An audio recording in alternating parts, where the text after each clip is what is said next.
you've also innovated the business model and how people give. And as we've moved towards a subscription model, you guys jumped on that as well, and you grew exponentially because of it. Yeah, so we got stuck in kind of the 30s, in 30 million or so in donations. And I was lucky enough to be in Ethiopia in the back of a Land Rover with the founder of Spotify, a guy called Daniel Ek. And I was telling him my business model, and he's like, dude, it sucks, your business model. He's like, January 1, your ticker rolls back to 0, and then you have to go and do it all over again. Do it all over again and then grow.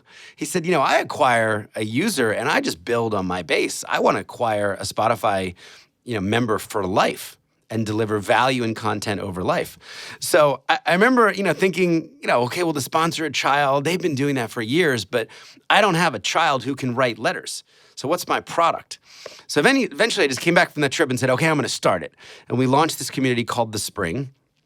And very simple idea. It costs $40 to get one person clean water. 100% of the money goes.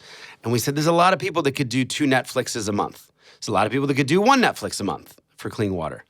And we just marketed around this subscription product that you got nothing in return. No music, no movies, no free shipping from Amazon, no place to store your photos or documents. But 100% of the value was passed on to people who needed clean water. That took us from, the 30s to $100 million a year organization. So it's really, so much of the growth has been powered by $30, $40 a month givers, but who are giving constantly and loyally, and that base that we can grow upon. So that's now, we have Spring members in 149 countries now. Wow. It's turned into a global program. And as I get excited about that, like Netflix has like 200 million people paying every month. Right? We're getting close to 100,000.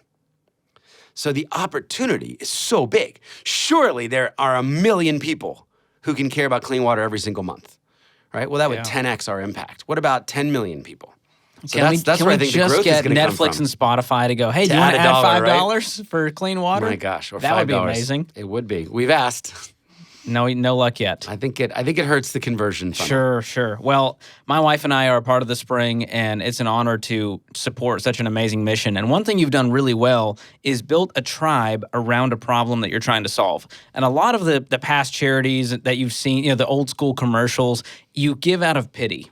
There's no excitement around it. You just feel bad, and you go, all right, here's $5. Like it's a guy on the side of the road. But you've done something. You friends about that shit. No, but you've done something where you've built a tribe around people who are excited and honored and proud, and they want to share it. How can leaders adopt that kind of model? Yeah, I think it's a transfer of enthusiasm. So we are deeply, passionately enthusiastic about our work providing humans clean drinking water in a transparent, effective, measurable, provable way. So, I think it's we market and message around hope and opportunity and invitation, not guilt and shame. It's not give because you have to, or I saw your car and it's nice, or your house, I saw where you went on vacation. The great brands in the world, no one does this. That would be as if Nike told America they were fat and lazy, and asked them to go buy running shoes. Nike actually does the opposite. They tell people that, we believe there's greatness inside you. They tell stories of people overcoming adversity, right? Nike believes if you are blind, you're going to climb Mount Everest. And then people kind of rise to that occasion because they are inspired by the stories there. So we've really just taken more of a Nike or Apple or Virgin approach to storytelling and creativity. And if you just look at fundraising, the first 3 letters are fun. It is fun. Put the fun back in fundraising. Right? It's fun to give of your time and your money and your talent in the service of others. So we spend a lot of time just thinking about how to close the loop, how to show people that their money is making a difference, how to show the people who are being helped by these donations. So we put a lot of money into the infrastructure there of that kind of donor feedback loop where people don't feel like the money's just going into a void. You just give and forget. You give and forget. And that's the old charitable subscription model, by the way, is like, let's get George to sign up and then hope he forgets. So we're trying to win the donation every single month. So that's how we think about it, is let's remind you that you are giving. We're taking more money out of your bank account. And, instead of saying, what's Charity Water done for me lately? What's Charity Water done for me right now? Well, here's the impact report, or here's a new story of the impact this community is making.